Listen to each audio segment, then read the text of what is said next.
आप इधर सकते। नमस्कार दोस्तों, मैं मंजीत सिंह अरोड़ा मानव चेतना चैनल से आपका स्वागत करता हूं। जिस प्रकार से एलटी विद्यार्थियों की जिस प्रकार से चल रहा था धरना, आज हम उस पे हैं और आज हम पूरी जानकारी लेंगे क्या गलत हुआ, उत्तराखंड सरकार क्या कर सकती है इनके। ये है नमस्कार दोस्तों, तो हम एक बार पूछे एलटी भर्ती वालों के पास हैं उनके धरने पे, क्या मैडम आपकी मुख्य मांग क्या है? मुख्य मांग हमारी सरकार से यही है कि हमारी भर्ती को बहाल करें। डेट पे डेट हमें मिल रही हैं कोर्ट से, अब तक करीबन 10 डेट हो चुकी हैं, लेकिन उसमें से सिर्फ 2 डेट में सुनवाई हुई। अब अगली डेट 24 तारीख को लगी है। अगर 24 तारीख को हमारी सुनवाई नहीं होती उस दिन, तो उसके बाद हम भूख हड़ताल पे जाएंगे। अनिश्चितकालीन धरना हमारा रहेगा और भूख हड़ताल पर जाएंगे। और मैं ये भी कहना चाहती हूँ, मेरी अपनी आंतरिक पीड़ा है, मैं इस उम्र में हूँ, मेरी अपनी आंतरिक व्यथा है ये। अगर अभी भी सरकार हमको नियुक्ति नहीं दे सकती तो हमें क्या इच्छा मृत्यु का दे दे। दूसरी बात ये है, क्योंकि मुझे लगता है कि अगर ये एलटी भर्ती किसी व्यक्ति का, किसी इंसान का बलिदान चाहती है तो वो बलिदान देने के लिए मैं तैयार हूँ, क्योंकि मैं बहुत व्यथित हो चुकी हूँ। मैंने इस उम्र में भी मतलब कितनी मेहनत की होगी ये सभी जान सकते हैं एलटी पास करने के लिए। मैंने एलटी पास किया इस उम्र में किया, मेरी 42 साल उम्र हो चुकी है, मैंने एलटी पास किया। लेकिन अब जाके ये पता चल रहा है कि ये लोग आगे आगे आगे लटकाए जा रहे हैं हमको। तो इनका क्या दायित्व बनता है, सरकार का क्या दायित्व बनता है? सरकार का दायित्व बनता है कि हमें, तो देखो पहाड़ की महिला जिस प्रकार से सरकार से इच्छा मृत्यु की मांग कर रही है, कितनी परेशानी में ये लोग जूझ रहे होंगे, मानसिक रूप से कितने परेशान होंगे। और अगर ये सरकार, अगर आप भी आपकी मांग नहीं मानती, जिस तरह मैडम कह रही है 24 तारीख के बाद, तो फिर क्या करेंगे आप? सर, हम अब लास्ट में, क्योंकि 6 महीनों से हम प्रदर्शन कर रहे हैं, सभी मंत्रियों से मिल चुके हैं। अब हम 24 तारीख को कोर्ट में हियरिंग की डेट है। अगर उस दिन हमारी सुनवाई नहीं होती है, हमारी भर्ती उस दिन बहाल नहीं होती है, तो 24 तारीख से आमरण अनशन पर हम सभी लोग जाएंगे और परिवार के साथ जाएंगे। सभी जो हैं इन मंत्रियों के सामने, चाहे विधायकों के सामने, उनके घर के बाहर प्रदर्शन करेंगे, परिवार के साथ करेंगे। अब हम 23 तारीख से, यानी 25 तारीख से हम लोग यही करेंगे। तो आपको क्या मतलब किस जगह पे आप करेंगे, मैसेज देना चाहेंगे कि आमरण अनशन पे अगर आप बैठते हैं तो कहाँ बैठें? सर, हमें जहाँ अवसर मिलेगा, प्रत्येक यानी 13 जिलों में हम लोग, क्योंकि हमारे चयनित शासित 13 जिलों में हैं, हम 13 जिलों में करेंगे, वहाँ के मुख्यालयों में करेंगे, विधायकों को घेरेंगे। देहरादून में हम मंत्रियों के आवास में जाएंगे और सीएम आवास के बाहर प्रदर्शन करेंगे। और 25 तारीख से हम लोग आमरण अनशन पर बैठेंगे। अगर हमारे किसी साथी को कुछ होता है, संपूर्ण जिम्मेदारी धामी जी की होगी, इनको ये जिम्मेदारी लेनी पड़ेगी, क्योंकि आप इस विभाग की मुखिया हैं, जिम्मेदारी भी आपकी ही बनती है। तो देख रहे हैं मुख्यमंत्री और शिक्षा मंत्री से कितनी इनको आशा है। विद्यार्थियों की जिस प्रकार से चल रहा था धरना, आज हम उस पे हैं और आज हम पूरी जानकारी लेंगे क्या गलत हुआ, उत्तराखंड सरकार क्या कर सकती है इनके लिए और मुख्यमंत्री को क्या करना चाहिए। भाई साहब नमस्कार, पूरा नाम बताएं पहले।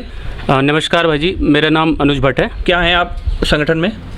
अभी हम सभी एकत्र, मतलब संयुक्त रूप से बैठे हैं यहाँ पे। क्या मैटर है आपका? हमारा मैटर ये है कि हमारी परीक्षा का रिजल्ट आ चुका है दिसंबर 2021 में, और हमें 6 माह हो गए इस तरह हम दर दर की ठोकरें खा रहे हैं और हमारा नियुक्ति नहीं मिल पा रही है। सरकार इसका कोई संज्ञान नहीं ले रही है। तो किस प्रकार से मुख्यमंत्री से आपसे क्या निवेदन है? हमारा ये निवेदन है कि जो लोग कोर्ट गए हैं, जिनका सिलेक्शन नहीं हो पाता है, वो कोर्ट चले जाते हैं और भर्ती पे स्टे लगा देते हैं, तो उनका केस चलता रहे और हमें न्यायालय के अधीन नियुक्ति दी जाए। मतलब आपकी परीक्षा हुई थी जी पूरी, उसके बाद उस पर स्टे ले लिया गया जी, तो उसकी मतलब जिसने स्टे लिया उसकी परीक्षा पर रोक लगा दी जाए, आपको बहाल कर दिया जाए, मतलब यही चाह रहे हैं आप? मतलब परीक्षा हुई थी हमारी, उसके बाद परिणाम आया था जी। परिणाम निकलने के पश्चात जो विद्यार्थी बाहर हो जाते हैं, असंतुष्ट हो जाते हैं, तो वो न्यायालय की कुछ शरण में चले गए थे और उन्होंने वहाँ से स्टे ले लिया था।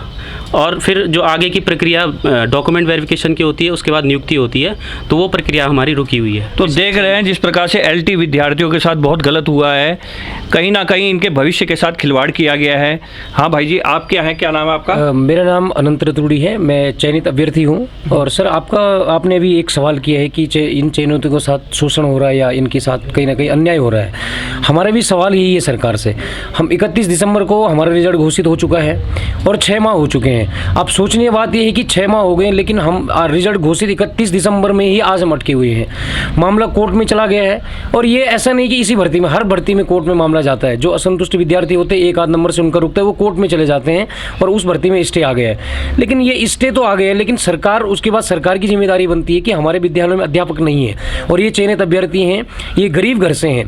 कुछ महिला साथी हैं, पता नहीं उन्होंने अपने परिवार को किसी तरह से अपनी पढ़ाई करी है, परिवार की जिम्मेदारी भी संभाली है, और उसके बाद भी जब परीक्षा में पास हो जाती है और अच्छे नंबरों से पास होती है तो फिर उनको जो है नियुक्ति के लिए फिर सड़कों पर उतरना पड़ता है। तो शिक्षा मंत्री से आप क्या मांग करना चाह रहे हैं? हमारी शिक्षा मंत्री जी से 2 मांग है। एक तो शिक्षा मंत्री जी हमारे बयानबाजी कर रहे हैं कि हम 2 विषय को छोड़ करके करवा रहे हैं। हम उनसे कहेंगे कि सर आप 2 विषय मत करिए, 4 विषय मत करिए। अगर हमारे कुछ साथी हैं, अगर उनको लगता है कि हमारे विषय में नहीं है, तो वो तो अभी वो तो विद्यार्थी हैं, चयनित हैं, लेकिन आप तो जिम्मेदार पद में बैठे हुए हैं। आप तो सभी के अभिभावक हैं, आप तो मालिक हैं इस विभाग के, और आप इस प्रकार की बातें न करें। सभी साथियों को एक साथ नियुक्ति दीजिए। जिस प्रकार विज्ञापन जारी हुआ था, परीक्षा एक साथ हुई थी, सबकी कोर्ट से भर्ती बहाल कीजिए। हमारा यही आपसे निवेदन है। आप कितनी संख्या है आप लोगों, कितने मतलब विद्यार्थी आप हैं जो मांग कर रहे हैं? सर हम 1431 पदों पर जो विज्ञप्ति जारी हुई थी, एक कला विषय अभी उनका रिजल्ट घोषित नहीं हुआ है, उनके पदों को छोड़ करके बाकी का रिजल्ट घोषित हो चुका है। इतने लोग आपसे मांग करते हैं और ये हम 6 महीने से मांग कर रहे हैं, लेकिन सरकार हमारी सुन ही नहीं रही है। हमें सड़कों पर दूसरे दिन तीसरे दिन सड़कों पर उतरना पड़ रहा है। और अगर इस प्रकार हम सड़कों पर उतरेंगे तो इस राज्य की, जो अन्य राज्यों में ये जो न्यूज़ आप लोग दिखा रहे हैं, तो हमारी इस देश की, हमारे इस राज्य की क्या दुर्दशा होगी। तो देख रहे हैं उत्तराखंड में जिस प्रकार से सरकार ने आंखें मूंद रखी है, मुख्यमंत्री जी से ये गुहार लगा रहे हैं, मंत्रियों से गुहार लगा रहे हैं, शिक्षा मंत्री से गुहार लगा रहे हैं कि इनको बहाल किया जाए। और मैडम, कोई आप में से कोई बोलने वाला, मतलब क्या आप चाह रहे हैं, क्या डिमांड है आपकी? हमारी डिमांड यही है कि कोर्ट से स्टे हटाया जाए और हमें नियुक्ति दी जाए। तो पहाड़ से जिस प्रकार से महिलाएं आ रखी हैं, पुरुष आ रखे हैं, ये बहुत नाराज़ हैं, कहीं ना कहीं सिस्टम को लेके इनकी पूरी नाराज़गी है। तो आप लोग कहाँ से आए हैं?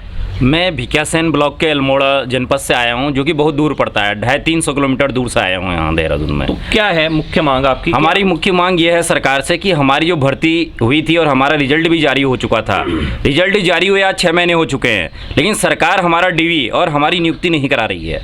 सरकार हमारी भर्ती जो है, कुछ अभ्यर्थी थे जो फेल हो चुके थे परीक्षा में, उन्होंने आंसर की को लेकर, आपत्ति को लेकर कोर्ट से इस भर्ती को स्टे करवा लिया।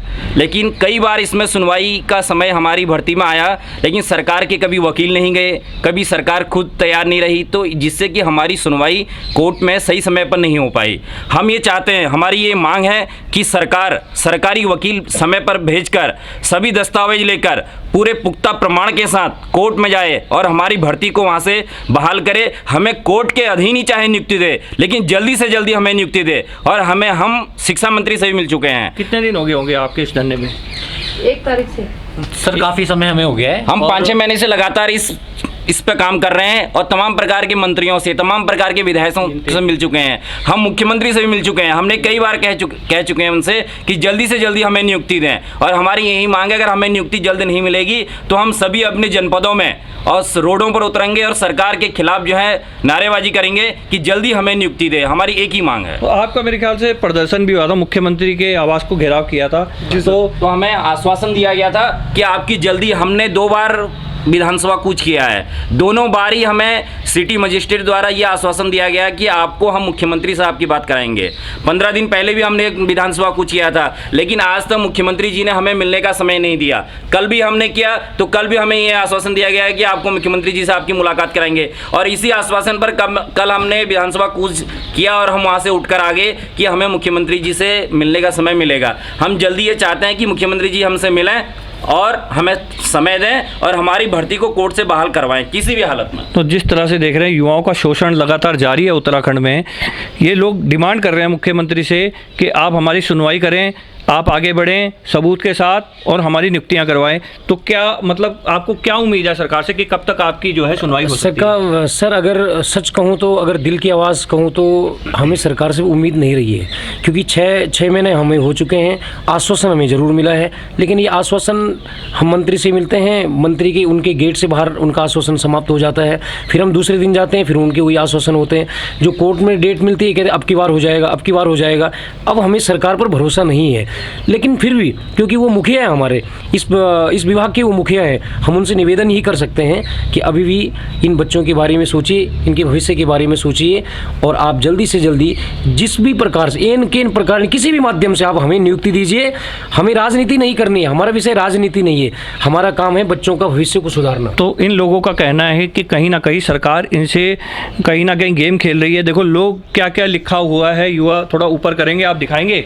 कोर्ट तो एक बहाना है, भर्ती को लटकाना है। तो सरकार से इनकी नाराज़गी है। और देखो 6 माह से कर रहे गुहार, कब नियुक्ति देगी सरकार। तो युवा